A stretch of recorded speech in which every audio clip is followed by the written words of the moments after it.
Hello, I hope this finds everyone well.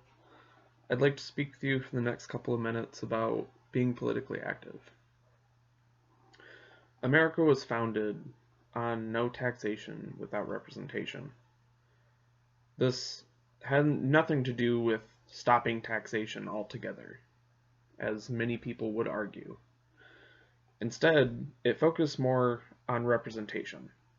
It was more of a fight to have the representation to form their own laws based on the needs of that community. They didn't want people that they didn't elect, that they didn't know, to have a say on how their lives are ran. It's hard to turn on the television with without hearing that this is the fall of democracy, that nothing has ever been this worse. The beauty of true democracy is that it can endure, but it is something that must be protected. Today, many of us feel underrepresented, and it's easier to stay silent. But I say, let's let our voices be heard. Political activism can feel like a dirty word. According to the New York Times, our biggest elections, the national voter turnout doesn't break 60%, with the largest voting bloc being young voters, and over half of them are minorities. Though, of those young voters, even when the turnout is the highest, it only hits about 57%. So, let's say this is our voter block. We have 6 people that want to eat ice cream for dessert. We got 4 people that want to eat pencils for dessert. Well, if our largest voter turnout, only 50%, ever really shows up and votes, well, now we're all eating pencils. I don't know about you, but I prefer ice cream. So it can make it hard for those of us that do show up to feel like, well, we're just canceling out the other people. Because if we just, this vote cancels out that one, this one cancels out this one cancels out this one, well, we're still left eating pencils. In times this divided, I think it's more important than ever to make sure you're a part of the equation.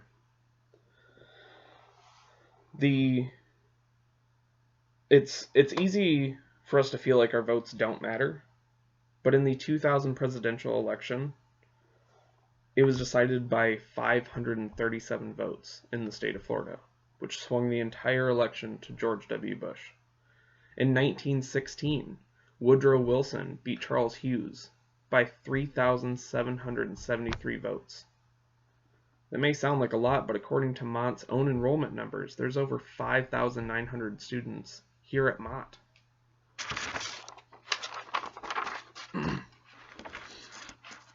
Local government has a larger impact on our day-to-day lives than federal government. Local elections have a much lower turnout than national elections. Our local government affects the roads we drive on, the schools we go to. Even hot-button issues like police reform rely largely on the shoulders of state and local officials. Yet many people don't know who is representing them on a local level. The Harvard Political Review even highlighted the Flint water crisis and the negligence and mismanagement of local officials that led to the poisoning of an entire city. Being politically active doesn't have to be on the world stage. It starts with your neighborhood, your city, your state. No matter what side of the issue you fall on, change starts now. It took 70 years for women to get the right to vote. Same-sex marriage wasn't legal in all 50 states until 2015. Winston Churchill said, "Democracy is the worst form of government, except all others." I believe what he meant by that is that no government is perfect, but we have an opportunity, and I'll say an obligation, to speak out and affect change.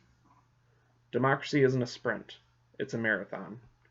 Yes, it's frustrating, exhausting, but with determination, representation, and activism, we can all build a more perfect union.